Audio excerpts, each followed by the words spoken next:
I really liked Neil's presentation a few moments ago, where he was talking about we are part of the solution. We have to be part of the solution.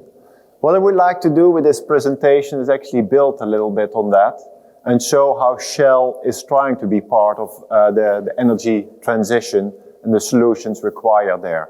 And I will focus in particular what we're doing here in the UK as part of the energy transition. But I think as part of that, I'll also touch actually about scenarios. Again, something which Neil actually mentioned, and reference a little bit more how we're actually using them in practice to make our business decisions, and highlight some of the very specific solutions which we're actually coming up with here in the UK, and how we're actually helping the customer in the end, the consumer in the end, to make energy-friendly choices. But before going there, let me be very clear from the start. Shell fully supports the Paris Agreement. And we were actually one of the first companies in the UK to also support the Committee of Climate Change recommendation for making sure the UK is carbon net zero by 2050. And actually one of the reasons why we were one of the first companies to support that is actually because we were involved. We actually had Shell staff working through the benefits, the cost, the economics and these kind of things. So we understand deeply what's in it and hence also our support. We do have a belief that it is possible, but clearly it's going to be very challenging for us to get to that point. But we do believe that it is great that the UK government actually has chosen to go that direction, and hopefully indeed we'll get there together. Let me actually go to the next slide. This is a slide which you have seen many times before. Sorry, I can do it myself.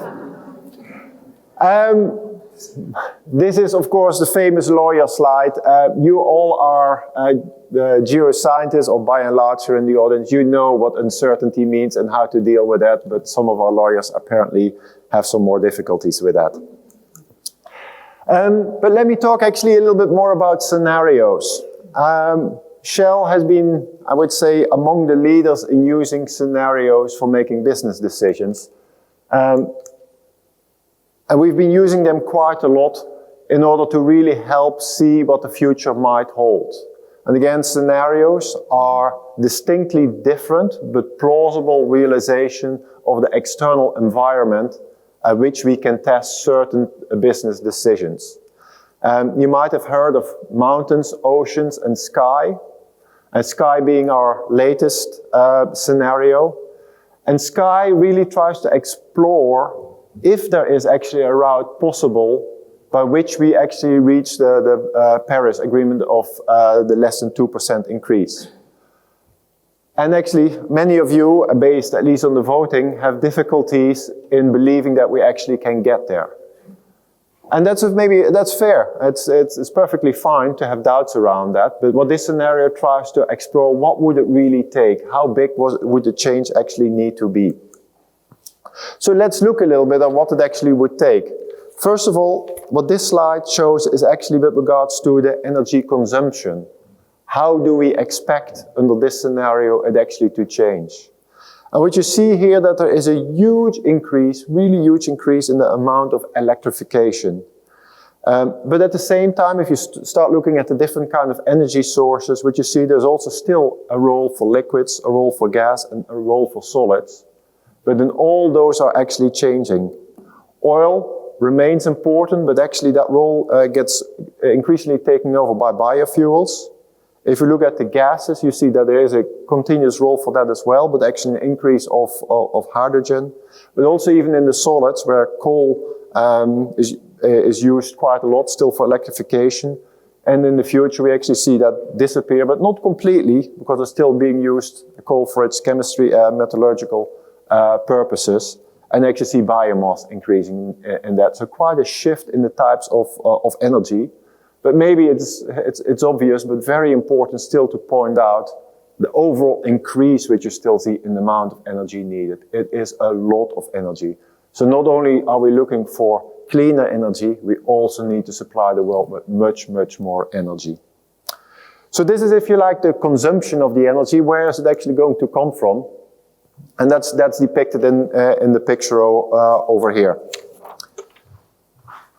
So what we expect under this scenario, under the sky scenario, is actually that solar will be the dominant source of energy by 2050. Unfortunately, that won't be the case here in the UK, for maybe obvious reasons over the weather of the last few days. But we actually expect by that time that wind power will have taken over. Offshore wind power will be a key energy source here in the UK. We actually do believe, again in this scenario, that fossil fuels will peak around mid-20s, 30s. But what does that actually mean then for these particular individual fossil fuel energy sources? And again, that's shown on this following slide, how we see them actually evolve over time. Coal peaked 2014, and we saw a gradual decrease a few years, but actually very recently you've seen a little bit of an uptick there again. So we'll need to see actually has coal really peaked in the end or not, something to see over time. In this sky scenario, we actually see oil peaking in mid-20s and gas being much more resilient as it gradually replaces coal. But it also is really important to continue to have gas as part of the energy mix, because as you know, many of the renewable energies are rather intermittent. Wind, solar, if they're not there, you might have opportunities to use battery power or other ways of storing it, but gas is a good alternative to that as well. But if you look at this graph and you see indeed the decline in the really long term, the question can be asked, and Neil spoke about that in a way as well, should we actually stop investing in oil and gas at this moment in time? And aligned with what Neil also was highlighting actually is if you look at the expected demand versus supply, there is a clear gap. What this chart shows is actually on the yellow. The top part of it is if you start looking at the more pessimistic scenarios from an energy transition point of view, that you actually see continued increased need for oil and gas that fits with the mountains and ocean scenarios.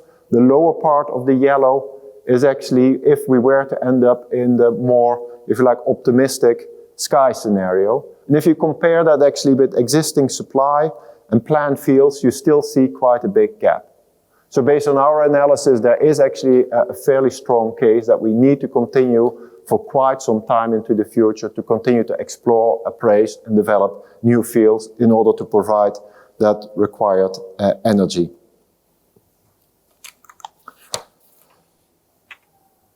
So if we then start still thinking a little bit more about the sky scenario and what would it actually take in order to get to the less than 2% increase. It is actually a very complex combination of mutually reinforcing drivers, which involving changes in society, changing in markets, as well as changing in governments. And it requires changes in every possible level of the system, from changes in policies, in technologies, as well as the actual choices made by consumer. So it is not sufficient to continue on the path which we are currently at as a society at large in order to reach that sky scenario. We can't make any choices, we should be doing this or that or the other. You see here 7 different elements which you all need to pursue in full vigor in order to have a chance to actually reach that sky scenario. So that's quite a tall order. So the question you can ask yourself then, what is an oil company like Shell actually doing about that, in particular as we're here in the UK? So Shell has been in the UK 120 years. We've been fueling the industry, the transport sector and homes since Shell Transport and Trading was started in, as I say, 120 years ago. And we want to continue to fuel the UK throughout the energy transition. At this moment in time, we deliver around 20% of the UK's gas supply. On a weekly basis, we have 5 million people fueling their cars, and quite often themselves as well, in our retail stations. And we provide aviation fuel to 8 airports here currently in the UK. Furthermore, What we provide is actually oil products which go into lubricants, shampoo, and even toothpaste. What we also do is, of course, in the upstream. You're pretty familiar, I'm sure, with that. They were actually been active here now for 50 years. We've been exploring for oil and gas and been pretty successful in that. And we're one of the largest producers still at this moment in time. And we believe we need to continue to invest as part also of the energy transition in the UK. And that is still very much in line also with the UK MER objective, which is maximizing the economic recovery from the North Sea. A question can be asked is, but if you're keen to move the energy transition, why would you still do that? Well, actually, even if you look at the amount of energy which the fossil fuels which the UK currently consumes, only about half is self-supplied at this moment in time. And even if you were to pursue a sky scenario in the UK with relatively rapid transition, and if you even go after the maximum recovery, you will not be able to provide more than 50% of UK fossil fuel needs by maximizing the recovery from the North Sea. And if you were to not do that, you still would need the oil and the gas, and then most likely to come from other places where you actually have larger transport energy needs, and potentially also in governments which have less stringent environmental rules. But it is very clear that as part of this, we also have a role to play while we continue our upstream activities and seek to maximize the recovery from the North Sea. We are very much focused on trying to minimize the emissions from our oil and gas production, and we're working pretty hard on that. And as part of that, we actually have 3 focus areas, which again, informed by our scenarios, we're particularly paying attention to. One of them is actually CCS, including hydrogen. The second one is electrification. And thirdly, is with regards to transport fuels. Let me dive into those a little bit more. So with regards to CCS, I mentioned earlier the CCC, another 3-letter acronym with a lot of C's in it.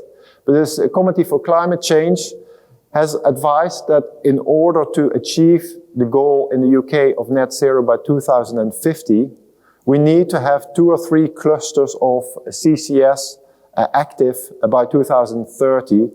And we need to, in the end, by 2050, be able to store more than 100 million tons per annum. And that's really a lot, and we're still far away from that. But within Shell, at least we're stepping up in that area. We've got 3 projects. One is actually in production, which is in Canada, a so-called Quest project. And there we're currently at the moment being able to store 1 million ton per year. Again, quite a gap still to the 100 which we spoke about earlier. Furthermore, in the UK itself, we're working on 2 projects there. One actually on Teesside and the other one in Acorn here in Scotland. But that's not enough. What we really need here in the UK is a full pipeline of these kind of projects. And we need to see them in all 5 of the UK major industrial clusters. And we really need to work and further stimulate activities around that and work in particular with the government so the climate is created in which we can start pursuing many of these. So the intent is there, but the follow through we still clearly need to do quite some work on. Let me then talk about the second area in which Shell is currently active in the UK as part of the energy transition, and that's talking around electrification. And actually, I'm pretty excited that UK is chosen as one of the countries in which Shell really wants to take a lead in the electrification. And we're really developing here a position in the power sector.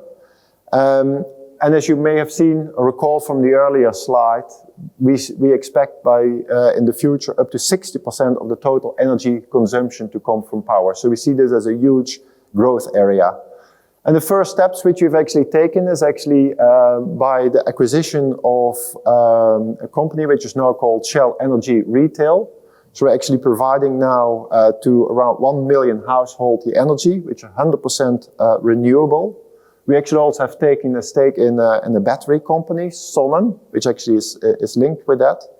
And various other companies which you actually see listed on this slide as well. We're trying to slowly but steadily establish our position in the home electricity consumption. But also with regards to electrical vehicles, we're seeking there also a pathway on how we can actually help there as well. We've got now quite a few petrol stations where it's possible to charge your electrical vehicle.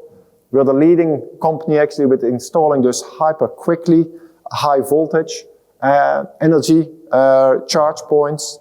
And we also have opened a few hydrogen charge points and again try to further increase that. But clearly EV is not the only means of transport. Also in the other areas of transport, we're trying to, if you like, help the energy transition. Here you see a variety of so-called new fuels. We're supporting biofuels across the world. We have quite a position in that actually in Brazil, with Ryzen, but also here in the UK. We provide that. And we are also investing in the new technologies that actually produce biofuels using waste feedstock. We see opportunities for hydrogen, but we also see that requires further support because we are providing, if you like, the fuel stations for it where people can add or, if you like, fill up with hydrogen, but the uptake clearly needs to be there. So even if a company, if you want to push certain kind of things, you need others to play along clearly as well. What we're further doing is actually offering GTL, which is actually a gas-based equivalent to diesel. So for heavy transport, good vehicles, using this is much cleaner. If you're not in a situation for certain kind of vehicles that is rather hard to move to fully electrical, then GTL is a much better solution. And in Europe, what we're actually doing is also providing fleets with LNG fuel. Again, a much cleaner solution than traditional fuels. So what we actually in Shell, as part of the energy transition, want to do is really create a platform in order to allow customers to make that choice, either when they're on the road, in industrial settings, or at home, so they actually also can transition to a lower carbon world, and making it much easier for them to do so. Where do I see a role for that in geoscientists? I think in all the different kind of areas, or many of the areas which you touched upon, there is clearly a role for them as well. As you saw in the scenario work, we expect that there is quite some time, a long time, in which we still need traditional fossil fuels, exploration, high grading maybe as Neil highlighted as well, but still needs to be done on the exploration side as well as on the production side. CCS, we're going to talk about that quite a bit in the whole afternoon. It will be in important areas, but also in the extraction of minerals required for batteries, for example. We see a potential role there as well. And geothermal, again, something which we'll touch upon, not specifically part of this presentation, but again, an area where Shell is looking at. Another area where I see geoscientists actually playing a role. So in that sense, I think with regards to the future, for Shell, I see us really wanting to lead in the energy transition, but we can't do it alone. We need many of others to play with us. And over the next few days, I hope to explore further how we actually can strengthen, if you like, that base to accelerate in that transition. With that, thank you very much.